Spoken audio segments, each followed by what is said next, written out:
చెప్తున్నా, క్రైస్తవులు దేశానికి దేశద్రోహులు కాదు, క్రైస్తవులు దేశానికి దాసోహం చేశారు. క్రైస్తవులు దేశ బాగు కొరకు బాగుపడేవారు. క్రైస్తవులు ఎవరు దేశానికి వ్యతిరేకులు కాదు. చాలా మంది ఈ మూఢభక్తిని చెప్పిస్తారు, ఇదిగో మీరు ఈ మతంలో ఉంటేనే మీరు భారతీయులు, ఈ మతంలో లేకపోతే మీరు భారతీయులు కదంటే మతానికి భారతీయ పౌరసత్వానికి సంబంధం ఏంటి? అసలు మతానికి నడుతున్న పుట్టుకతో లేని మతం, పుట్టుకతో వచ్చిన భారతీయ పౌరసత్వానికి సంబంధం ఏంటి? నేను పోనీ పెడుతున్నట్టు చూడండి, మన భారత స్వతంత్ర దేశంలో అత్యధికంగా ఎక్కువగా స్వార్థం లేకుండా నిస్వార్థంగా ఈ దేశానికి సేవ చేసింది ఎవరు తెలుసా? మన క్రైస్తవ బిడ్డలు చేస్తారు.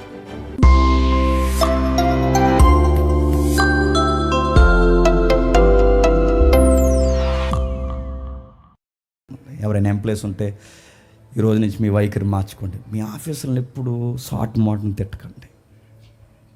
దేవుడు ఆశీర్వదించడం మిమ్మల్ని నేను సీరియస్గా చెప్తున్నాను.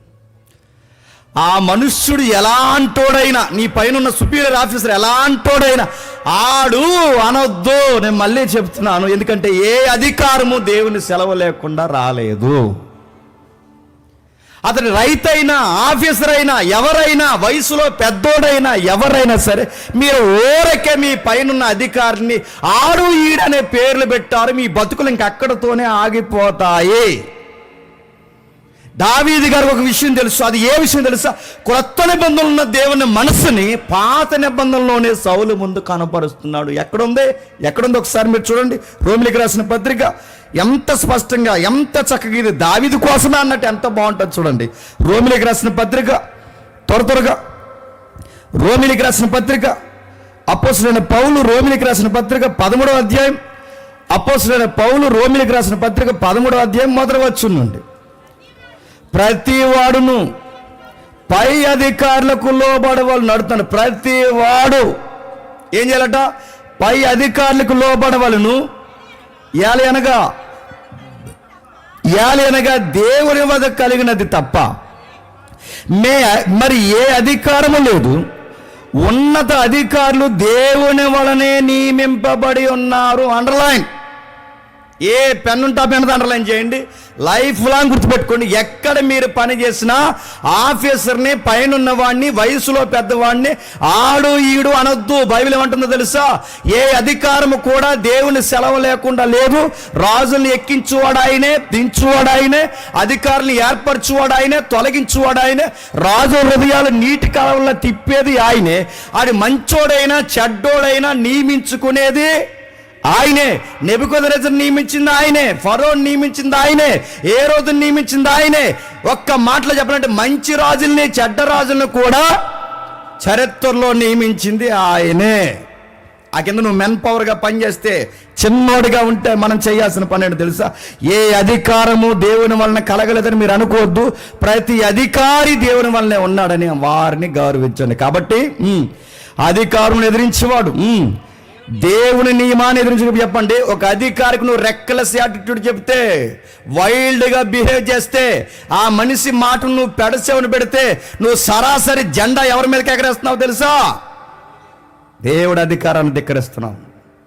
చాలామంది ఆఫీసర్లు ఆడి ఎదవండి అంట నడుతున్నాను, ఆడిని క్షమించండి, ఆ పెద్ద అయిన ఆడి ఎదవాన్ని నువ్వు అన్నావంటే దేవుడు నిన్ను ఎలా డీల్ చేస్తాడు చెప్పిన? ఎదవలాగే డీల్ చేస్తాడు.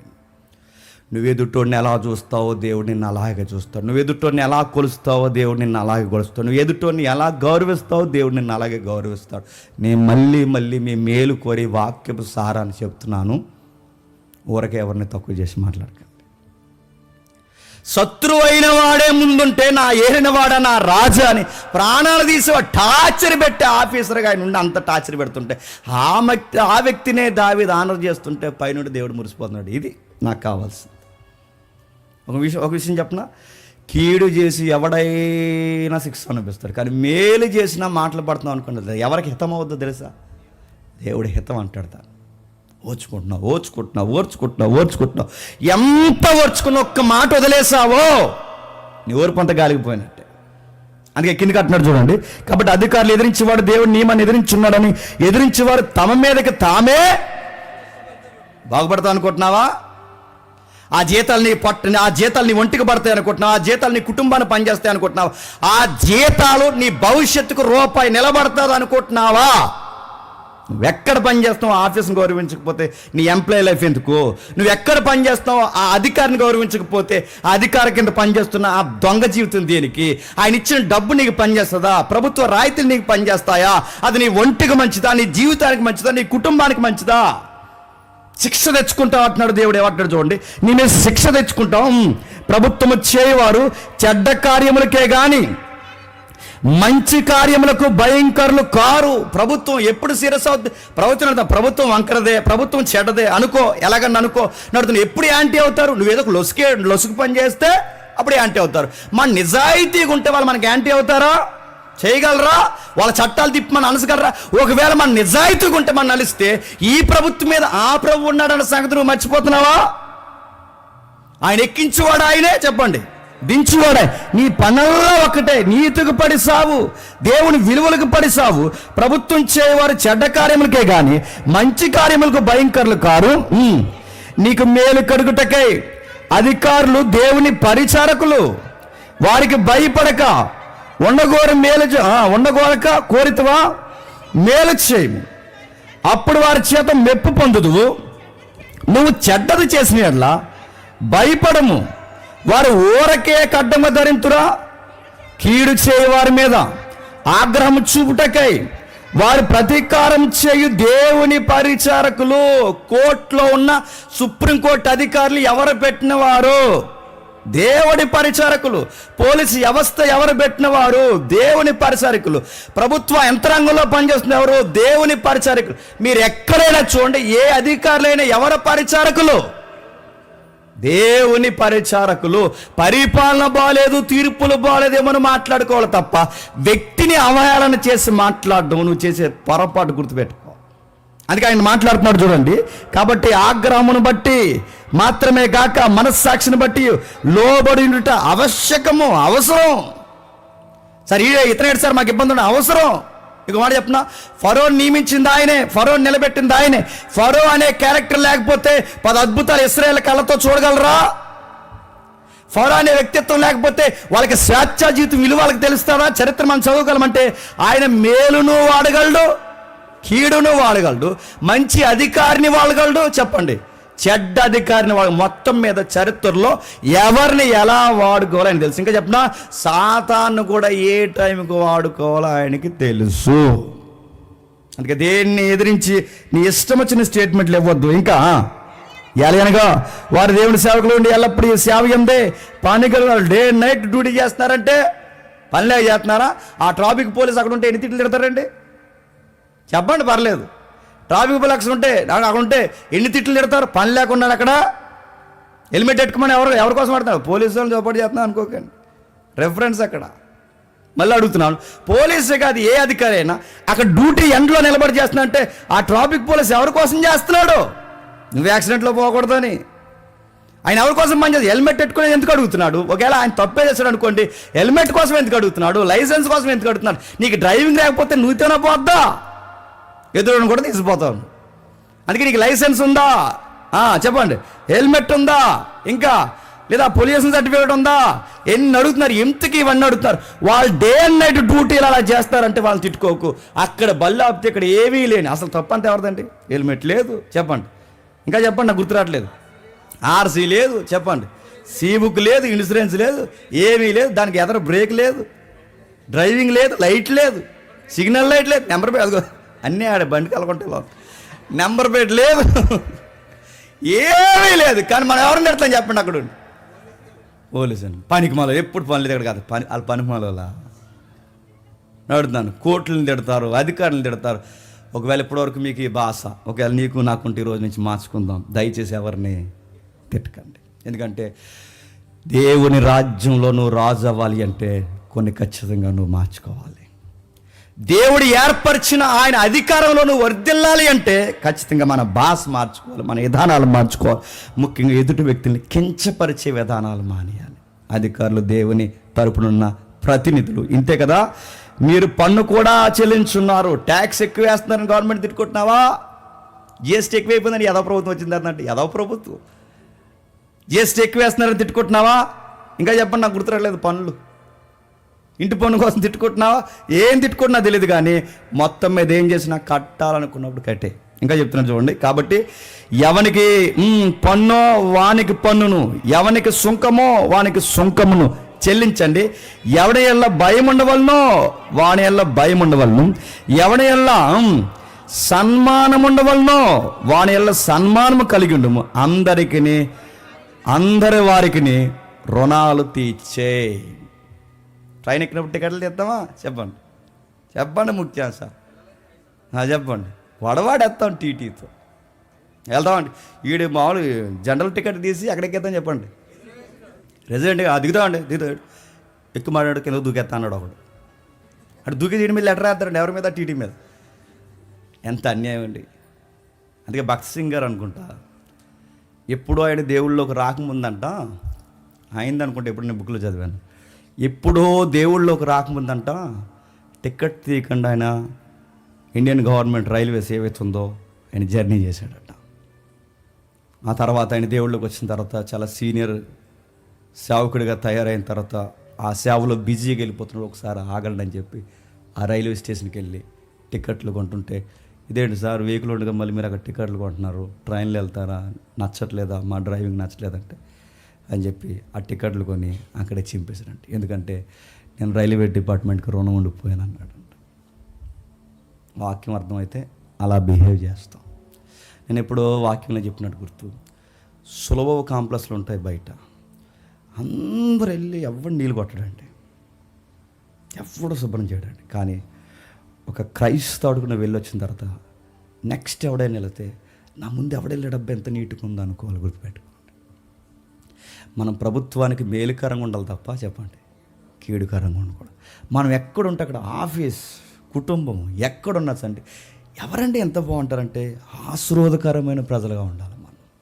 మన మాట, మన డ్రెస్ కోడ్, మన ప్రవర్తన, మన తిండ్లు, ఒక్కటి కాదు రెండు కాదు, ఎంత బాగా ఎలా ఉంటున్నారంటే ప్రభావితం చేయబడే వ్యక్తులు క్రైస్తవులు. అంటే వలస్తే నాగరికతలు మారుస్తారు, వలస్తే మాట తీరు మారుస్తారు, వలస్తే చదువులు మారుస్తారు, వలస్తే రివైవల్ స్టార్ట్ చేస్తారు. వాళ్ళు ఎక్కడుంటే అక్కడ జిల్లాకి దీవెన, రాష్ట్రానికి దీవెన, దేశానికి దీవెన. క్రైస్తవులు దేశానికి దేశద్రోహులు కాదు, క్రైస్తవులు దేశానికి దాసోహం చేసేవారు. క్రైస్తవులు దేశ బాగు కొరకు బాగుపడేవారు. క్రైస్తవులు ఎవరు దేశానికి వ్యతిరేకులు కాదు. చాలామంది ఈ మూఢభక్తిని చెప్పేస్తారు, ఇదిగో మీరు ఈ మతంలో ఉంటేనే మీరు భారతీయులు, ఈ మతంలో లేకపోతే మీరు భారతీయులు కదంటే మతానికి భారతీయ పౌరసత్వానికి సంబంధం ఏంటి? అసలు మతానికి నడుతున్న పుట్టుకతో లేని మతం, పుట్టుకతో వచ్చిన భారతీయ పౌరసత్వానికి సంబంధం ఏంటి? లేని పోని పెడుతున్నందుకు చూడండి, మన స్వతంత్ర దేశంలో అత్యధికంగా ఎక్కువగా స్వార్థం లేకుండా నిస్వార్థంగా ఈ దేశానికి సేవ చేసింది ఎవరో తెలుసా? మన క్రైస్తవ బిడ్డలు చేస్తారు. వాళ్ళ ఉద్యోగాలు తాకట్టు పెట్టారు, వాళ్ళ వైద్య వృత్తిని తాకట్టు పెట్టారు, వాళ్ళ లాయర్ వృత్తిని తాకట్టు పెట్టారు. ఒకటా రెండా? ఈ స్కూల్ మీరు చూస్తున్నా, అక్కడికి వెళ్ళి చూడండి, ఆ తల్లుల ఫోటోలు ఉంటాయి. ఆ shadow school, girls high school మనం ఏదో చదువుతున్నాం, అక్కడికి వెళ్ళి చూడండి. ఎప్పుడండి వాళ్ళ దేశాలు వదిలి వచ్చి ఇక్కడ అడుగుతున్నాను. ఆ పుష్కర గడ్డ పక్కన ఉంటాయి, మీరు చూడండి సమాధులు. ఏ దేశం అండి వాళ్ళది? సమాధులు ఎవరో శుభ్రం చేయట్లేదు, వదిలేదు. మీరు ఇటు సైడ్ వెళ్ళినప్పుడు ఆ రో బ్రిడ్జ్ ఉందిగా, పక్క వెళ్ళిన తర్వాత మీరు చూడండి బ్రిటిష్ సమాధులు ఉంటాయి, అందులో కొన్ని క్రైస్తవ సమాధులు ఉన్నాయి. ఎందుకు వచ్చి ఇక్కడ చచ్చిపోయారు అమాయకులుగా చెప్పండి? ప్రభుత్వానికి దీవెన, రాష్ట్రానికి దీవెన, జిల్లాలకి దీవెన, పంచాయతీకి దీవెన. నువ్వు ఎంప్లాయ్ అయితే నీ పైన ఉన్న అధికారికి దీవెన. బైబిల్లో ఈ లైన్స్ మీకు కనిపిస్తాయి చూడండి. యోసేపు వెళ్ళిన తర్వాత జైలు అధికారులకి రెస్ట్ వచ్చేసిందంట. దీవెన అబ్బాయి అక్కడ ఉంటే అక్కడ. దానియేలు వెళితే బబులోను సామ్రాజ్యం అంతా రెస్ట్ తీసుకుందంట. దావీదు వస్తే మిగిలిన సామ్రాజ్యాలన్నింటినీ నెమ్మదపరిచేశాడంట. నేను అడుగుతున్నాను, నువ్వు వెళితే ఆ ఆఫీస్ నెమ్మదిగా ఉంటుందా? నువ్వు వెళ్ళే క్రికెట్లు ఎక్కువైపోతున్నాయి. నేను అడుగుతున్నాను, క్రికెట్లు గడవా నువ్వెక్కడైనా ఉంటే ఆఫీసర్ నెమ్మది కొట్టినాడా? చెప్పిన పనుల్లో ఈడు ఎగ్గొడ తిరుగుతాడని నువ్వు తిట్టించుకుంటున్నావా? నేను అడుగుతున్నాను, నీ వలన ఏటి లబ్ధి? నువ్వు లంచగొండవు కదా, నీ ఆఫీసర్ నమ్మగలరా? ఈడు మాట అంటే మాట అని నమ్మగలరా? ఈడు ఎటువంటి ఇబ్బందికరమైన మనసు కదని నమ్మగలరా? ఈడు తోటి ఎంప్లాయీలను అందరినీ కలిపి ఒక విప్లవం సృష్టిస్తాడని ఏమన్నా చేయకుండా ఉంటాడని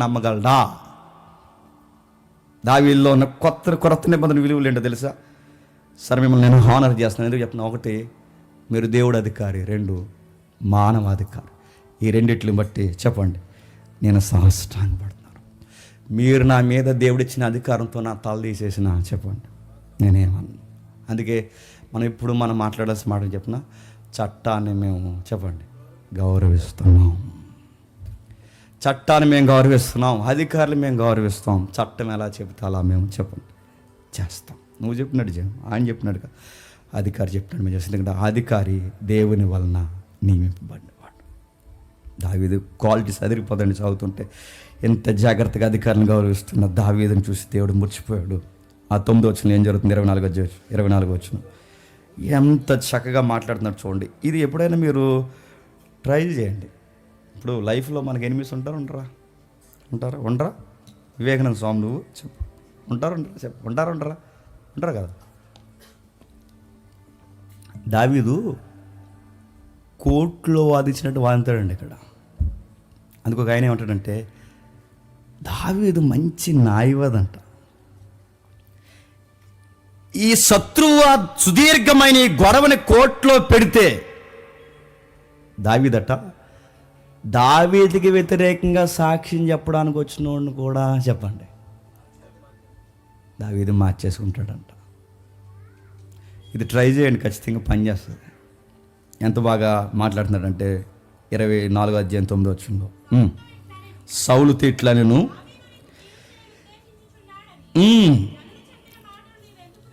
జనులు చెబుచున్న మాట నువ్వు ఎందుకు వినుచున్నావు? ఆలోచించు. ఈ దినమున యెహోవా నిన్ను ఎలాగూ గృహలో నా చేతికి నిన్ను అప్పగించను, అది నీ కండ్లారా చూసితివే. ఆగుదాం. 9వ వచనం త్వరగా ముగిద్దాం. సౌలు గారు అంటున్నారు, దావీదు గారు ఏమంటారంటే సాష్టాంగపడ్డాడు. ఇమేజ్ మీకుందిగా, సాష్టాంగపడే మాట్లాడుతున్నాడు. ఆయన సాష్టాంగపడుతూ తల ఇలా పైకెత్తి ఆ మోకాల మీద ఉండి సౌలు గారితో మాట్లాడుతున్నాడు. ఎంత బాగా మాట్లాడుతున్నాడు అంటే, అయ్యా మీకు విషయం చెప్పాలి, ఎందుకంటే నా మీద మీకు అంత అసూయ అన్నాడా? అలా అంటే ఎవడన్నా ఒప్పుకుంటాడా? అందుకే న్యాయవాది ఆయన. ఎప్పుడు ఒక డీల్ చేస్తున్నప్పుడు మైనస్లు ఎత్తి మాట్లాడారో ఇంకా మైనస్ అవుతుంది. వాడి దగ్గర మాట్లాడాల్సిందే చెప్తున్నా, మంచోళ్ళు సార్ మీరు. ప్రాబ్లం మీరు కాదు సార్. చెప్పండి ఎవరో మిమ్మల్ని రాంగ్ వేలో చెప్పండి నడిపించారని కానీ అప్పుడే అంటనే ఎస్ బ్రదర్, అవును. కొంతమంది ఎదవలు వాళ్ళు తయారయ్యారు నా చుట్టూ అంటారు. అలా కాకుండా అందరిని సరగొట్టిన ఎదవ నువ్వే అంటే ఏమంటాడంటాడు? చెప్పండి, ఏం చేస్తాడు చెప్పండి. అన్నిటికి కారణం నువ్వే, చుట్టూ వాళ్ళందరూ పాడు చేస్తాడు, నువ్వే కారణం అంటాడు. మారతాడా? తెలివైన న్యాయవాది దావీదు. అందుకే ఏమంటున్నాడు అంటే దావీదు ఏమంటున్నాడంటే, సౌలు తిట్లు అంటున్నాడు, దావీదు నీకు కీడు చేయవాలని ఉద్దేశించుచున్నారని జనులు చెప్పిన మాటలు మీరు వింటున్నారా సార్? నా డౌట్ సార్ అంటే ఏమంటున్నాడు? నాకు డౌట్ సార్ అంటే ఎవరిని నేరస్తులు చేయట్లేదు చెప్పండి, సౌల్ని నేరస్తులు చేయట్లేదు. ఒకవేళ ఎవరినైనా నేరస్తులు చేస్తే వాళ్ళ పేర్లు చెప్పాలి, వాళ్ళ పేర్లు చెప్పట్లేదు. అనుమానంగా అడుగుతున్నారు ఏమనంటే, అసలు మీది ఈ నేచర్ కాదు సార్ అంటే దాని అర్థం ఏంటి? మీరు మంచోలే సార్. ఎవరినైనా మంచోడు అంటే ఆడు ఎంత మంచోడు అయిపోతాడండి. మీరు ఏమైనా గమనించాలి, టెక్నిక్ అది మీరు గమనించాలి. నువ్వు మంచోడు బ్రదర్ కానీ అప్పుడు తిట్టోడు మారిపోతారు తెలుసా? సార్ మీరు మంచోడు సార్, మీరు 128 సార్ ఇలాంటి మాట్లాడినామంటే పోన్లే తమ్ముడు టీ తాదు అంటాడు. అందుకే దావీదు గారు మాట్లాడుతున్నాడు చూడండి, ఎంత బాగా మాట్లాడుతున్నాడో. సార్ మీ కీడు అంటే దావీదని నేను మీకు కీడు చేస్తున్నానని జనులు చెప్పిన మాటలు నీవెందుకు వినిచున్నావు? సార్ ప్రాబ్లం మీది కదా సార్, మీకు ఎవడో ఎక్కిస్తున్నారు అంటే ఎవరిని ఎనిమిది చేయలేదు. నేను అడుగుతున్నాను, సౌలుకి సలహాదారుల్లో మొట్టమొదటి వరుసలో ఉండేది ఎవరండి? సౌలు సలహాదారులు చెప్పండి. సౌలు గారి సలహాదారుల్లో మొట్టమొదటి వ్యక్తి ఎవరు? యోనాతాను. ఇప్పుడు చెప్పండి, యోనాతాను సౌలు గారి సలహాదారుడు, కుడిభుజము అన్నీ ఆయనే. ఇప్పుడు యోనాతాన్ని ఏమన్నా దావీదు తక్కువ చేస్తున్నాడా? కానీ యోనాతాన్ని అంటలేదు, ఎవరిని అంటలేదు, పేర్లు తేవట్లేదు, పేర్లు ఎత్తట్లేదు. నిజంగానే కొంతమంది వంకరోళ్ళు ఉన్నారు. ఎవరి పేర్లు ఎత్తకుండా దావీదు గారు చేస్తున్న పని ఏంటంటే ఒక మాట అంటున్నాడు, సార్ ఏదో ఎవరో మిమ్మల్ని చెప్పండి ప్రలోభానికి గురి చేశారు. సార్ నిజానికి ఒక మాట చెప్పనా, దావీదునే సౌలు చంపాలనుకుంటున్నాడు, కానీ పాయింట్ ఏంటి చెప్పనా, నేనే మిమ్మల్ని చంపాలనుకుంటున్నాను ఎవరో మీకు చెప్పారు. కానీ రివర్స్ ఏంటి చెప్పనా, ప్రాబ్లం నా సైడే ఉందని మీరు పొరపాటు పడ్డారు కనుక నా మీద ఎంత సీరియస్ అవుతున్నారు తప్ప, లేకపోతే మీ కుమారుని వంటి వాడిని, నీ దాసుని వంటి వాడిని, పురుగు వంటి వాడిని, నీ కింద మట్టి వంటి వాడిని, నీ కింద దాసుడిని, లేకపోతే మీరు నన్ను ఎందుకు అంత సీరియస్ తీసుకుంటారు సార్? నా వల్ల దేశానికి ప్రాబ్లం, నా వల్ల మీ లైఫ్కి ప్రాబ్లం, నా వల్ల మీ సింహాసనానికి ప్రాబ్లం మీరు కాదు సార్. చెప్పండి, నేను అనుకుంటున్నారు ఎవరో మీకు చెప్తుంటే. ఇప్పుడు చెప్పండి, నింద తన మీద వేసుకుంటున్నాడు. చెప్పండి, మీరు మంచోళ్ళు అంటున్నారు. ఒక మనిషిని ఈ విధంగా డీల్ చేస్తే ఖచ్చితంగా మారుతారండి. మైనస్లు మాట్లాడుతూ కూర్చున్నారో బంధాలు దూరం అవుతూనే ఉంటాయి. మైనస్లు మర్చిపోయి మంచి కోసం మాట్లాడుకున్నారో చెప్పండి బంధాలు బాధపడతాయి. అందుకే సామెతలు ఏమంటాడంటే, ప్రేమ చెప్పండి అనేక దోషములను, అనేక దోషాలు అంటే సొందులో శిఖార్పణలు కాదు, ఈ వేరు. అనేక దోషాలు, నీ ఎడల జరిగించిన కీడుకరమైన కార్యాలు ఏవైతున్నావో, నీకు నష్టం కలిగించిన పనులు ఏవైతున్నావో, నీ ప్రేమ ఆ వ్యక్తి యొక్క దోషాలను ఏం చేస్తా చెప్పండి, కప్పేస్తుంది. అందుకే ఆ సామెతల్లోనే కాదు, పేతురులో కూడా ఒక మంచి మాట అంటారు. ఒకసారి చూడండి, మొదటి పేతురు పత్రిక 4వ అధ్యాయం, మొదటి పేతురు పత్రిక 4వ అధ్యాయం, మొదటి పేతురు పత్రిక 4వ అధ్యాయం 8వ వచనం. ప్రేమ అనేక పాపములు, ఆ సామెతల్లో మాట, ప్రేమ అనేక పాపములను కప్పును గనక అన్నిటికంటే ముఖ్యముగా ఒకని ఎడల ఒకడు మిక్కటమైన ప్రేమ గలవారి ఉండండి. క్షమించుకోండి. నీలో పాపప్రీతి లేదా, వాళ్ళు పాపప్రీతి లేదా, ఏ తప్పులు చేయలేదా, మిస్టేక్ జరగవా, క్షమించండి. ఒకవేళ క్షమించండి నీ చేత కాకపోతే దేవుని సిలువను చూస్తూ అయినా క్షమించండి. ఏదో ఒక కార్యంలో ఆ వ్యక్తిని క్షమించండి. నిజంగా నీ నైబర్ని నువ్వు ప్రేమించాలనుకుంటే, ఆడికి నీకు ఆర్థికంగా నష్టం కలిగించినా, మానసికంగా నష్టం కలిగించినా ఆ వ్యక్తిని క్షమించండి, వదిలేయండి, మర్చిపోండి, మంచి విషయాలు మాట్లాడండి. ఖచ్చితంగా వాడు రెస్పాండ్ అవుతాడు. అయినా వాడు సరిగ్గా రెస్పాండ్ అవ్వకపోతే చెప్పండి ఎవరు చూసుకుంటారు? చెప్పండి, దేవుడు చూసుకుంటాడు అంటూ ఇప్పుడు 24వ అధ్యాయం 10వ వచనం, ఆలోచించుము, ఈ దినమున యెహోవా నిన్ను ఎలాగో గృహలో నా చేతికి అప్పగించునో అది మీ కండ్లారా చూసిన. మళ్ళీ చెప్తున్నా చూడండి, సార్ ఎవరో మీకు చెప్పారు నేనే మిమ్మల్ని చంపాలనుకుంటున్నా అంటున్నారు. నిజానికి మీరు కాదు నన్ను చంపడం, నేనే మిమ్మల్ని చంపాలనుకుంటున్నాను కాబట్టి నా వెనకాల మీరు ఆత్మరక్షణ కోసం పరుగులెడుతున్నారు అనుకుంటున్నారు. కానీ ప్రాబ్లం ఏంటంటే సార్, ఇక్కడ మీది తప్పు కాదు, నాది తప్పు కాదు, ఎవడో మీకు నాకు మధ్య చెప్పండి గొడవలెట్టారు. అయినా ఒక మాట చెప్తున్నాను సార్, న్యాయవాదిగా మంచి ఏమంటున్నాడంటే, మీకు సాక్ష్యం చెప్పాలి సార్, నా నుంచి మీకు ఏ ప్రాబ్లం లేదనడానికి మీ వెనకాల నేను క్లాత్ కట్ చేశాను చూడండి అన్నాడు. కోర్టులో ఏం పెడతారండి? సాక్ష్యాలు పెడతారు. ఇప్పుడు ఈ వాదోపవాదంలో దావీదు ఏం పెడుతున్నాడండి? సాక్ష్యం పెడుతున్నాడు. నేను ఇన్నోసెంట్ సార్, నేనేమి చేయలేదు. కావాలంటే మీరు చూడండి, మీకు విషయం చెప్తున్నా సార్, నాకు గృహలో మీరు సింగిల్గా దొరికేశారు సార్. నేను నిజంగానే వాళ్ళు ఎవరో చెప్పినట్టు మిమ్మల్ని చంపేయాలనుకుంటే, ఎవరో ఎక్కించినట్టు నేను మిమ్మల్ని చంపేయాలనుకుంటే, మీరు యాదృచ్ఛికంగా గృహలోకి రాలేదు సార్, దేవుడు రప్పిస్తే వచ్చారు. నా పక్కన వాళ్ళు కూడా చెప్పారు, ఇవన్నీ నాకు అడ్డదిడ్డంగా మీరు దొరికేశారు. ఇప్పుడు నేను చంపేయాలనుకుంటే ఎంత పని సార్? 5 నిమిషాల్లో మేము చంపేయగలం. ఒక విషయం చెప్పనా సార్, మీరు నా ఫాదర్ అన్నాడు, నా తండ్రి మీరు. నిజంగా మాట్లాడుతున్నాను చెప్పండి, దావీదు గారికి సౌలు తండ్రి అవుతాడా, మామ అవుతాడా? ఏమవుతాడు చెప్పండి? మరి నాన్న అంటున్నాడు ఏంటండి, మీరు నాకు మామ అవుతారు, మీ అమ్మాయిని ఇచ్చారు, మిమ్మల్ని చంపేస్తే మీ అమ్మాయిని మీ ఇంటికాడ గొడవలు పెట్టేస్తుంది అన్నాడా? అవేమనుకోండి, ఏమంటాడు చెప్పనా, నా తండ్రి మీరు. ఎందుకు తండ్రి అంటున్నాడు తెలుసా? నువ్వు నాకు మామ కాదు, నీ కింద మేము ప్రజలము, నువ్వు దేవుడిచ్చిన అధికారి మాకు, నీ కింద మేము ప్రజలమైతే నువ్వు మా తండ్రి లాంటి వాడివి, నీకు ప్రజలమైన మేము పిల్లలు లాంటివారు. మీరు ఒకసారి ఆలోచించండి, ఏ పిల్లలనైనా తండ్రి చంపుకుంటాడా? ఏ కుమారుడైనా తండ్రి సావును కోరుకుంటాడా? నా తండ్రి మీరు, మీ సావు నేను ఎందుకు కోరుకుంటాను సార్? మీరు దేవుడు అధికారి, అభిషేకింపబడినవారు, గొప్పవారు, మీ నాశనాన్ని నేను ఎందుకు కోరుకుంటాను? అసలు నాకు అలాంటి మైండ్ సెట్ లేదు సార్. ఒకవేళ నేను చంపాలనుకుంటే ఇది ఎవిడెన్స్ చూపిస్తున్నాను చూడండి, ఈ క్లాత్ ఎవరిది? ఈ క్లాత్ ఎవరు చెప్పండి సార్? మీది కదా ఈ క్లాత్, ఆ క్లాత్ మీది కదా. నేను అది కట్ చేసినప్పుడు ఎవ్వరు లేరు సార్. ఆ 3,000 మంది మీతో ఉన్నారా? మీ గూఢాసార్లు మీతో ఉన్నారా? గృహంలో చంపేస్తే 3వ రోజు వరకు ఎదిగితే కానీ గృహంలో ఎవరు దొరకరు సార్. కానీ మేము చంపలేదంటే మీరు ఒక మాట గుర్తుపెట్టుకోండి, మీరంటే నాకు ప్రేమ, గౌరవం ఉంది. ఒక ఆయన రాస్తూ భలే రాశాడు. ఒక ఏటగాడు ఉన్నాడట, షార్ప్గా పాయింట్ మిస్ అవ్వకుండా కాల్చి పడేసే గన్ ఆయన చేతిలో ఉందంట. ఎక్కడ పట్టుకుని వెళ్తున్నాడు ఆ ఏటగాడు? ఆ గన్న పట్టుకుని అంటే సరాసరి జింకలను కొట్టడానికి వెళ్తున్నాడు. ఆ జింకలను కొట్టడానికి వెళ్తున్నప్పుడు ఆయనకు ఒక జింక బోగా కొవ్వు పెట్టిన ఒక దుప్పు దొరికిందంట ఆయనకి.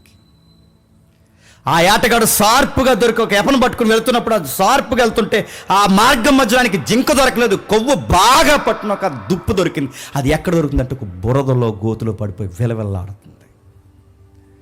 రావాలనుకుంటుంది, రాలేకపోతుంది. ప్రయత్నాలు చేస్తుంది, రావాలనుకుంటుంది, రాలేకపోతుంది. అలా ఎక్కుతుంది, ఎలా ఎక్కుతుంది. ఏ మాంసం కోసం తిరుగుతున్నాడో ఏటగాడు, ఏ ఎర్ర కోసం తిరుగుతున్నాడో ఏటగాడు, ఏ ఆహార కృత్యుల కోసం తిరుగుతున్నా ఆ ఏటగాడు, ఎవరి కోసమైతే ఎదురు చూస్తున్నాడు ఏటగాడు, జింక కన్నా బలమైన దుప్పు దొరికితే కోడితే దాని తలక ఎగిరిపోద్ది కానీ కొట్టకుండా తాడు తెచ్చాడు, దాని కొమ్ములకు బిగించాడు, దాన్ని బయటికి లాగాడు. బురదలోంచి బయటకు వచ్చిన వెంటనే ఆ కళ్ళు పెట్టి చూసరి జాలిగా తన వైపు చూసింది, ఏమనకుండా వదిలేశాడు. ఎగ్జాంపుల్ ఎందుకు చెప్తున్నా, గృహలో బాగా కొవ్వు పెట్టి దొరికిన దుప్పు ఎవరో తెలుసా? సౌలు. గురి పెడితే మిస్ అవ్వకుండా కాల్చి పడేసి ఆటగాడు ఎవరో తెలుసా? దావీదు. కానీ దావీదు ఎందుకు జాలి పడుతున్నాడు తెలుసా? సౌలు బురదలో పడిపోయాడు. ఆత్మ పోయింది, నడిపింపు పోయింది, రక్షణం పోయింది, దేవుని అభిషేకం పోయింది, దేవుని మహిమ పోయింది. బురదలో పడి దొల్లుతున్నాడు. ఈ లోకమే జీవితం అనుకుంటున్నాడు, ఆ సింహాసనమే శాశ్వతం అనుకుంటున్నాడు. చస్తే ఏమైపోతాడని జాలి పడుతున్నాడు. చంపే అవకాశం ఉన్నా ఏటగాడు, సూర్యుడు, వీరుడు, ధీరుడుగా అంత ఏటగాడుకున్నా చంపకుండా ఆ కొవ్వు పెట్టిన ఆ సౌలుని ఏమి చేయకుండా అవకాశం ఉన్న జాలి పడి వదిలేస్తాను. సార్ నేను మిమ్మల్ని చంపలేను సార్, నాకు మీరంటే జాలి ఉంది, మీరంటే ప్రేమ ఉంది, మిమ్మల్ని నేనేమి చేయలేను సార్ అని వదిలేశారు. దావీదు తన సాయుధ బలగాలందరూ గృహలో ఉన్నారు, ఒంటరిగా వస్తున్నాడు. ఒకేసారి ఇలా పేకోసేస్తే అడిగేది ఎవరు ఉన్నారండి? కానీ దావీదు తన బలహీనతల్ని, తన భారాన్ని, తన భవిష్యత్తుని అన్నిటినీ దావీదు దేవుడి మీద పెట్టేశాడు. మీకు మాట చెప్పి నేను ముగిస్తాను. మిమ్మల్ని గతంలో బాగా బాధ పెట్టిన వాళ్ళు ఎవరొకరు ఉండరా? నాకున్నారు, మీకు ఉంటారు, ఎవరొకరికి ఉంటారు. మన లైఫే లేకుండా చేయాలనుకున్న వాళ్ళు చాలామంది ఉంటారు. వాళ్ళు సరిగ్గా సుదీర్ఘమైన రోగం చేత మంచం బట్టి ఏడుస్తున్నారు అన్నప్పుడు నీ స్పందన ఏంటి? ఇక ఆ లైఫ్కి ఎక్కువ రోజులు ఉండదు, త్వరలో చనిపోతారన్నప్పుడు నీ ప్రతిచర్య ఏంటి? ప్రతీకారం తీర్చుకుంటావా? వాళ్ళ మీద దొరికింది అవకాశం అని మాట్లాడతావా? నాకు ఎదురొచ్చారు కనుక ఇలా అయిపోయారంటావా? ప్రేమగల పలకరించి ఎలా ఉన్నారని అడుగుతావు? నీ స్పందన. ఇలాంటివన్నీ మన లైఫ్లో ఎదురవుతాయంటే అనుభవంతో చెప్తున్నాను, ఖచ్చితంగా ఎదురవుతాయి. ఆ రోజు నువ్వు నిలబడితే రాజు అవుతావు, ఆ రోజు నిలబడకపోతే లోకానికి దాసుడు అవుతావు. ఆ రోజు ఆ ఇలువలు కాపాడుకొని నిలబడితే భవిష్యత్తుకి జెండా పట్టుకుని నడిసే మహారాజువి, దిక్కు చూసి నువ్వే అవుతావు. అందుకే మాటకు మాట, చేతకు చేత, దెబ్బకు దెబ్బ, మనసులో ఏవో పెట్టుకుని మాట్లాడేసి ఇష్టానుసారంగా మాట్లాడేస్తే నేను మళ్ళీ చెప్తాను, అది ఎదుటోడికి నష్టం కలిగిస్తుంది లేదని తెలియదు, కానీ మన జీవితాలకి మనకే నష్టం కలిగిస్తుంది. ఒక మనిషి ఎప్పుడు బాగా ఎదుగుతాడంటే ప్రభు సామెత చెప్పినట్టు చెప్పాడు, తగ్గించుకున్నవాడు చెప్పండి హెచ్చింపబడతాడు, హెచ్చించుకున్నవాడు తగ్గింపబడతాడు. ఈ సూత్రం లైఫ్ లాంగ్ గుర్తెట్టుకోండి. ఈ మాట నీకు నాకు అర్థమైంది లేదు, కానీ ఎలక్షన్లో పవన్ కళ్యాణ్ గారు ఉపయోగించారు. పిడాపురంలో అనుకుంటాను, ఆయనకి ఎలాగ అర్థమైంది అని తెలియదు, కానీ పొలిటీషియన్సే ఆ మాటలు వాడుకుంటే అని అడుగుతున్నాను. మనం దేవుని పెట్టుకుని తెల్లారితే బయలు పట్టుకుని తిరుగుతున్నాం. మనం తగ్గింపులు వద్దా? అధికారులు గౌరవించొద్దా? మన పైన ఉన్న వారికి మనం గౌరవంగా మనం చూడాల్సిన అవసరం లేదా? ఇది దేనికోసం అంటే నీ ఎదుగుదలకి రయ్యా, ఎవరి కోసం కాదు, నీ ఎదుగుదలకి, నీ జీవితం, నీ బిడ్డలో, నీ భవిష్యత్తు, నీ జీవితం అందంగా ఆశీర్వాదకరంగా ఉండాలి అంటే ఎదుటి వాళ్ళని గౌరవించవా? షాప్లో పనిచేస్తే నీ షాప్ యజమాని గౌరవించు, ఒక రైతు దగ్గర పనిచేస్తే రైతుని గౌరవించు, ఒక ఆఫీసర్ దగ్గర పనిచేస్తే ఆఫీసర్ని గౌరవించు, నీ ఇంట్లో పెద్దవారు ఉంటే పెద్దవారిని గౌరవించు, ఎక్కడుంటే అక్కడ గౌరవించు, గౌరవించు, గౌరవించు. లేదంటే ఈ నాకు టార్చర్ గాడైనా గౌరవించు, ఎవరైనా గౌరవించు. గౌరవిస్తేనే దేవుడు ఆశీర్వాదకరంగా మార్చాడు. అందుకే ఈ అనుభవాలతో సరిగ్గా ఆ టైంలో కీర్తన రాసుకున్నాడు. ఆ కీర్తన ఎంత బాగుందో చూడండి ఒకసారి. 7వ కీర్తన, త్వరగా 7వ కీర్తన ముగిద్దాం. 7వ కీర్తన 3వ వచనం నుండి. యెహోవా నా దేవా, నేను నీ కార్యము చేసిన ఎడల, నా చేత పాపము జరిగిన ఎడల, నాతో సమాధానముగా ఉండిన వానికి నేను కీడు చేసిన ఎడల,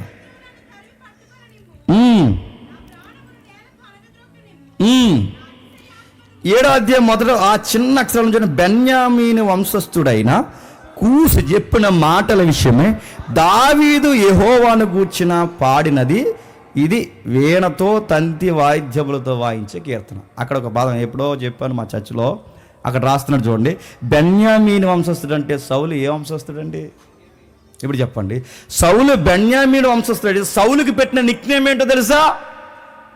చెప్పండి. సౌలుకున్న నిక్నేమ్, దావీదు గారు పెట్టుకున్న నిక్నేమ్ ఏంటో తెలుసా? కూసు. కూసు అంటే తెలుసా? కూసు అంటే చీకటి మనిషి అని. నలుపు, ఆయన బుద్ధి నలుపు, ఆయన ఆలోచన నలుపు, అన్నీ నలుపు. అందుకే ఆయన బాధపడుతూ పేరు కూడా ఎత్తకుండా ఎవరు గుర్తించుకున్నా ఆయన పెట్టుకున్న పేరు ఏంటంటే కూసు. బెన్యామీను వంశస్థుడైన ఆ నల్లటి మనిషి అంటే ఆ ఆలోచనలో అంత వ్యతిరేకంగా ఆలోచించే ఆ మనిషి విషయంలో పాట రాసుకుంటున్నాడు. ఏమని? యెహోవా నా దేవా, నేను నీ చెరనొచ్చి ఉన్నాను, నన్ను తరువారి చేతులు నన్ను తప్పించు. నీ చరణం ఎవరు తరుగుతున్నారు? ఈయన 3000 మంది తరుగుతున్నారు. ఎవరు తరుగుతున్నారు? ఈయన్ని సౌలు తరుగుతున్నారు. ఎవరు తరుగుతున్నారు? ఈయన్ని సౌలు అధికారులు తరిమేస్తున్నారు ఆయన్ని. వారు సింహముల వలె ముక్కలుగా చీల్చివేయకుండా నన్ను తప్పించు. యెహోవా నా దేవా, నేను ఈ కార్యము చేసిన యెడల, నా చేత పాపము జరిగితే వాళ్ళ చేతికి అప్పగించేయి. నేను అడుగుతున్నాను, సౌలు ముందు దావీదు ధైర్యంగా తలదించి చంపే అన్నాడంటే అంత ధైర్యంగా ఎలా ఉన్నాడు తెలుసా? నాలో మిస్టేక్ ఉంటే ఈరోజే సౌలు చేత దేవుడు ప్రాణాలు తీయించేస్తాడు. నాలో ఏ మిస్టేక్ లేకపోతే సౌలు నన్ను ఏమీ చేయలేడు. అందుకే ధైర్యంగా వచ్చి తల ఎందుకు దించుతున్నాడు? తనకు తెలుసు, తన హార్ట్లో ఉన్నది రాసుకుంటున్నాడు. చూడండి, నా చేత పాపం జరిగిందని నీకు అనిపిస్తే, నాతో సమాధానం ఉండిన వారికి నేను కీడు చేస్తే, నన్ను తరిమి పట్టుకొని నన్ను తీసిపడే కిందికి. శత్రువు నన్ను తరిమి పట్టుకొని నా ప్రాణము నేలకి, అక్కడ మొక్కలేసరిగా నా నేలకి అనగద్రొక్కి నిమ్ము, నా అతిశయాస్పదమును మట్టిపాలు చేయి నిమ్ము. నిర్నిమిత్తముగా నన్ను బాధించే వారిని నేనే రక్షించదును కదా. ఇప్పుడు చెప్పండి, నిర్నిమిత్తముగా నన్ను బాధించిన వారిని నేనే. ఎన్నిసార్లు నిర్నిమిత్తంగా ఆయన రక్షించలేదండి? జీపు ప్రజలను రక్షించలేదా? కేలా పట్న ప్రజలను రక్షించలేదా? ఇప్పుడు సౌలును రక్షించట్లేదా? తనకి వ్యతిరేకమైన ప్రతి ఒక్కరినే చెప్పండి దావీదు గారు రక్షిస్తూనే ఉన్నాడు. కిందికి 7వ వచనంలో, 7వ వచనం అంటే యెహోవా అంటావు, జనముల సమాజంగా కూడి నిన్ను చుట్టుకున్నప్పుడు వారికి పైగా పరమందు ఆశీనుడు కమ్ము. ఇదిగో నువ్వు పైన ఉన్నావు, నాకు అధికారి ఈయన మాత్రం అనుకోవట్లేదు, నా నాయకుడివి ఈయన మాత్రం అనుకోవట్లేదు, వీళ్ళందరి మీద అధికారివి నువ్వు పైన కూర్చున్నావు, నా జడ్జి నువ్వే, నా అధికారి నువ్వే. అందుకే నేను ధైర్యంగా నా శత్రువులు ఎదుర్కొని వెళ్తాను ప్రభువా. ఏదేమైనా కానీ నా చేతుల్లో ఉన్న ప్రాణాన్ని నీ చేతుల్లో పెడుతున్నా. నేను సౌలుని ఏమి చేయి. ఒక మాట నేను చెప్తాను చూడండి, ముగిస్తాను. మనకెవరైనా న్యాయపరంగా మనకు రావాల్సినవి ఏమన్నా ఉంటే, అవి మనకు రాకుండా ఆటంకపరుస్తున్న వారు ఎవరైనా ఉంటే, వారిని నువ్వు ఎలా డీల్ చేస్తావు? ఇది ప్రశ్న. లీగల్గా ఇప్పుడు కింగ్ ఎవరు అవ్వాలండి? దావీదు. చట్ట ప్రకారం, దేవుని న్యాయ వ్యవస్థ ప్రకారం దావీదు రాజు అవ్వాలి. ఇప్పుడు రాజు అవ్వకుండా ఇప్పుడు చెప్పండి అడ్డంగా నిలబడుతుంది ఎవరు చెప్పండి? ఇప్పుడు మిమ్మల్ని కూడా అడుగుతున్నాను, నీకు కూడా న్యాయపరంగా లీగల్గా నీకు హక్కు ఉంటుంది, కానీ న్యాయపరంగా నీకు రావాల్సిన హక్కులు ఉన్నా అవి రాకుండా నీకు అడ్డగించే వాళ్ళు ఎవరైనా లైఫ్లో ఉంటే నువ్వు వాళ్ళని ఏం చేస్తావు చెప్పు? కేసు వేద్దావా? చెప్పండి. స్కెచ్ చేద్దావా? చెప్పండి. బేడి బెచ్చకులతో మాట్లాడతావా? చెప్పండి, ఏం చేస్తారు? మీ లైఫ్కి అడ్డైపోయిన వాళ్ళని మీరు ఏం చేస్తారు? లీగల్గా మీదే రైట్, కానీ వాడు ఒక్కడు మీకు అడ్డంగా నిలబడిపోతున్నారంటే వాడిని మీరు ఏం చేస్తారు? స్కెచ్ చేస్తారా? లీగల్గా కేసు పెడతారా? వాడిని ఏం చేస్తారు మీరు? దావీదు రోజు ఇక్కడ వచ్చి టెస్ట్ మనీ చెప్పమంటే ఏం చెప్తారు చెప్పిన? ఇదే కోసం దావీదు గారిని అడిగామనుకోండి, సార్ మీరు ఏం చేస్తారు సార్ అంటే దావీదు గారు అంటారు, ఏం చేయండి సార్, మొక్కలు వేస్తాను, నాకు లీగల్గా రావాల్సినవి కూడా ఆపేస్తుంటే తీవ్రంగా వ్యక్తి కొరకు చెప్పండి ప్రార్థన చేస్తాను, ఎందుకు మించి నేను ఏం చేయను సార్. అది కదా సార్, మీరు కింగ్ అవ్వాలి, వయసు అంతా ఈ అడవుల్లోనే అయిపోయాను సార్. ఒకటి సార్, ఆయన అనుకున్నాడు, ఆయన పిలుచుకున్నాడు, ఆయన పరిగెట్టిస్తున్నాడు, ఆయన అనుకుంటే ఆయన ఏదో ఒక రోజు నన్ను రాజుని చేస్తాడు. ఇప్పుడు నాకు ఏమేమి అడ్డుకున్నా ఆయనకు బాగా తెలుసు. ఒకవేళ అడ్డు అనుకుంటే ఆయనే తీస్తాడు, ఉండాలనుకుంటే ఆయన ఇస్తాడు. సౌలు ఎన్ని రోజులు బతకాలో ఆయన అనుకుంటున్నాడు. ఇప్పుడు నాకు న్యాయం ఉందని, చట్ట ప్రకారంగా నాకే క్లెయిమ్ అయ్యే హక్కులన్నీ నాకు ఉన్నాయని ఇప్పుడు నేను రంగంలోకి దిగిపోయి నాకు అడ్డుకున్న వాళ్ళందరూ జీవితాలు నాశనం చేసి ఇప్పుడు నేను సింహాసనం ఎక్కేయాలనుకుంటే అది ఎక్కువ రోజులు చెప్పండి. నేను ఉండలేను సార్, నేను కూడా సౌలు అవుతాను తప్ప నేను దావీదుని ఎందుకు అవుతాను? అందుకే దావీదులో ఉన్న గొప్ప గుణగణాలు ఏంటంటే దావీదు గారు అంటున్నారు, అయ్యా మీకు విషయం చెప్పాలి, మీరు నా తండ్రితో సమానం. టక్కటక్క 2 మాటలు చదివి మనం ముగించేద్దాం.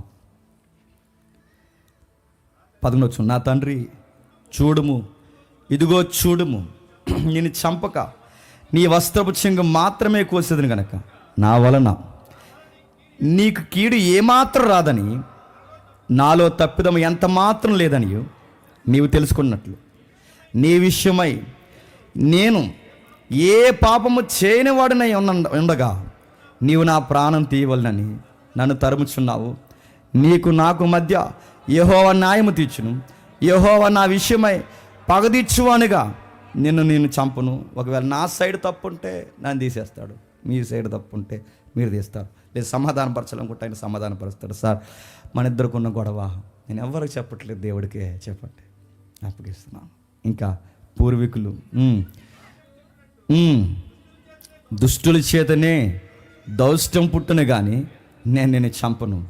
ఇశ్రాయేలు రాజు ఎవరిని పట్టుకుని బయలుదేరి వచ్చి ఉన్నాడు, ఏ పాటి వాడిని ఆయన తరుముచున్నాడు. చచ్చిన కుక్కను కదా, మెన్నెలను కదంటే నేను పురుగును కదా. ఏ పురుగు తెలుసా? పెంట పురుగును కదా. నేను అడుగుతున్నాను, ఇన్ని రికార్డ్స్ ఉండి గొలియాతును కొట్టి కీలాపట్నం మీద ఫిలిస్తీన్లను తరిమేసి ఎంత ఫైట్ చేసి సింహాన్ని కొట్టి ఎలుగుబంటిని కొట్టి ఎంత వీరుడు సూర్యుడు శత్రువు ముందు ఏమంటున్నాడో తెలుసా? తగ్గించుకుని, సార్ మీకు విషయం చెప్తున్నాను, నేను బతుకున్న కుక్కను కూడా కాదు సార్ చెప్పండి, చచ్చిపోయిన కుక్కని. సార్ మీ రేంజ్ వేరు, మీ హోదా వేరు, మీ టార్గెట్స్ వేరు సార్. సార్ మీరు టార్గెట్ పెట్టారంటే ఒక రేంజ్ ఉన్నది సార్. నాలాంటి పనికి మనోడు చిన్నోడు మీద మీరేంటి సార్ అంటే ఇలా మాట్లాడితే ఎవడన్నా మారిపోతాడు చెప్పండి. ఈసారి మీకు ఎవడన్నా కోపం ఉన్నోడు మీద ట్రై చేయండి. అటు సెడ మాట తిరిగేస్తున్నాడు అనుకోండి, బ్రదర్ ఎందుకు బ్రదర్ ఇవన్నీ మీరు అలా కదరా, మీ అమ్మ అడుగుతారు, మీ అన్నాడు అనుకోండి, మీ అమ్మను దేవుడు ఆశీర్వదించాలి బ్రదర్ అనండి. మనిషి అయితే ఖచ్చితంగా మరో మాట రాదంటాడు. అలాంటి ఇలాంటి పనికి మన చేద్దాం గాడ్ బ్లెస్ యు బ్రదర్ అన్నట్టు. ఆడు ఖచ్చితంగా మనిషి అయితే మారుతాడు. అప్పుడు ఆడు వ్యూ మార్చుకుంటాడు. ఏమంటాడు తెలుసా? నేను ఏదో అనుకున్నాను కానీ నేను అనుకున్నట్టు మీరు చెప్పండి లేరు బ్రదర్. ఆ రోజు నుంచి ఒక మాట చెప్పిన, మన ఆత్మను అంటుకున్నవారు అయిపోతారు. ఒక మాట చెప్పిన, మంచి స్నేహితులు అయిపోతారు. శత్రుత్వంతో స్నేహితులైన ఎక్స్పీరియన్స్ మీకు ఎవరికైనా ఉందా? నాకు ఉంది. ఎంత మంచి ఫ్రెండ్స్ అవుతారు. ఇంకెప్పుడో అవమానించరు మనల్ని వాళ్ళు, తెలుసా? ఎంత ఏం జరిగితే ఫస్ట్ కల్లా వాళ్ళతో వస్తుంది మనకి, బ్రదర్ ఇలా జరుగుతుందని. అందుకే శత్రువులు కూడా జయించే మంచి న్యాయవాదిలాగా వాదిస్తున్నాడు సార్ పురుగుని. సార్ ఏ పురుగునో తెలుసా చెప్పండి? పెంట మీద పురుగుని సార్. అసలు సౌలుకి ఎందుకు దావీదు మీద కోపం అంటే పెంట మీద పురుగు అనుకోవట్లేదు దావీదుని. ఏమనుకున్నాడు? నా అపోజిషన్ అనుకుంటున్నాడు. ఎవరిని చెప్పండి? అందుకే సార్ నేను పెంట మీద పురుగుని, చచ్చిన కుక్కని. ఇంకా మాట్లాడుతూ కిందికి, యెహోవా నీకు నాకు మధ్య న్యాయ తీర్పు తీర్చును గాక. ఆయనే సంగతి విచారించి నా పక్షమును వ్యాజ్యమాడి నీ వశమున కాకుండా నన్ను నిర్దోషిగా తీర్చును గాక. దావీదు ఈ మాటలు సౌలుతో మాట్లాడి సాలింపగా సౌలు దావీదు నాయన మారిపోయాడు. ప్రపంచంలో ఇంత క్రూరుడు ఎలా మారిపోయాడంటే ప్రేమ ఖచ్చితంగా మారుస్తుంది. దెబ్బకు దెబ్బ, మాటకు మాట, చేతకి చేత, డైలాగ్ వేస్తే మారతారా? వీడు స్టేటస్ ఎడతాడు, స్టేటస్ ఎట్టాడు మారతాడు, ఇంకో పెద్ద ఇంకో రెండు ఎడతాడు, మారతాడా? నువ్వు కామెంట్ పెడితే మారతాడా? నువ్వు ఫేక్ అకౌంట్ మెయింటైన్ చేస్తాడు, ఫేక్ అకౌంట్ మెయింటైన్ మారతాడా? మాటకు మాట, దెబ్బకు దెబ్బ ఆడుతున్నాను. కౌంటర్లు ఇచ్చేవాడు కౌంటర్లు ఇస్తే మారతాడా? మీరెన్ననినా అనకుండా మౌనంగా ఉండండి. వీడికి అవకాశం ఉండి కూడా, వీడికి ఎదిరించే శక్తి ఉండి కూడా నన్ను ఎందుకు ఏమంటలేదన్న ఖచ్చితంగా వాడు ఆలోచనలో పడతాడు. మీరు మాటల చేత, కౌంటర్ల చేత ఇప్పుడు ఆన్సర్ చెప్పేస్తే దెబ్బకు నోరు మూసేసుకుంటాడు ఎదవంటే అనుకోకండి. నోరు ముయ్యరు. నోరులు ఎలా మూస్తారు చెప్పిన? వాగే వాళ్ళని వాగనివ్వండి, అనే వాళ్ళని అన్నివ్వండి, వదిలేయండి. కొన్ని రోజులు ఖచ్చితంగా చెప్పండి మారుతారు. రోజు మనకు ఎదురుపడినప్పుడు మాట్లాడండి. ఎదురుపడినప్పుడు అనిస్తుంది. వాడు అడుగుతాడు ఫస్ట్గా, నేను ఎన్ని అన్నా, నువ్వు ఎందుకు నన్ను ఏమన్నా అప్పుడు మీరు చెప్పండి, ఎందుకు మీరంటే నాకు చెప్పండి కోపం రావట్లేదని చెప్పండి. నిజంగానే చెప్పండి, హార్ట్ఫుల్గా చెప్పండి. ఏదో విధంగా నెల మార్చేసుకుందాం ప్లాన్లో చెప్పకండి. దావీదులాగా జెన్యూన్గా చెప్పండి. ఉండండి, వదిలేయండి. కిందికి అంటున్నాడు, దావీదు ఇట్లా నేను నాయన ఈ పలుకు నీదే కదని బిగ్గరగా ఏడ్చి దావీదు ఇట్లను, యెహోవా నన్ను నీ చేతికి అప్పగింపగా నన్ను చంపక విడిచినందుకు ఈ దినమున నా అపకారమునకు ఉపకారం చేసిన వాడేనని అడుగుతున్నాను. ఎన్నిసార్లు తెలుగు నాంటేల్లో చదవలేదండి?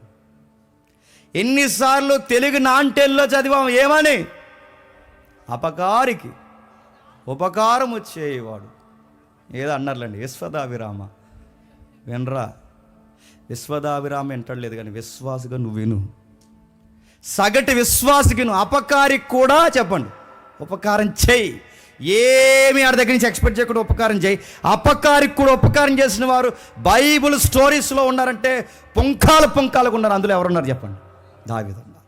నువ్వు తెలుగు నాంటేల్లో చూసిన నీకు బయట కనబడతలేదు నాకు తెలియదు, కానీ ఇందులో చూడండి, చరిత్ర పుస్తకంలో ఖచ్చితంగా మనకు అలా కనబడతారు. అపకారినైనా నాకు నువ్వు ఉపకారం చేసిన వాడివై నీకున్న ఉపకార బుద్ధిని ఎల్లడి చేసేది కనుక నాకంటే నీతి పరుడు. ఎవడు చెప్పండి?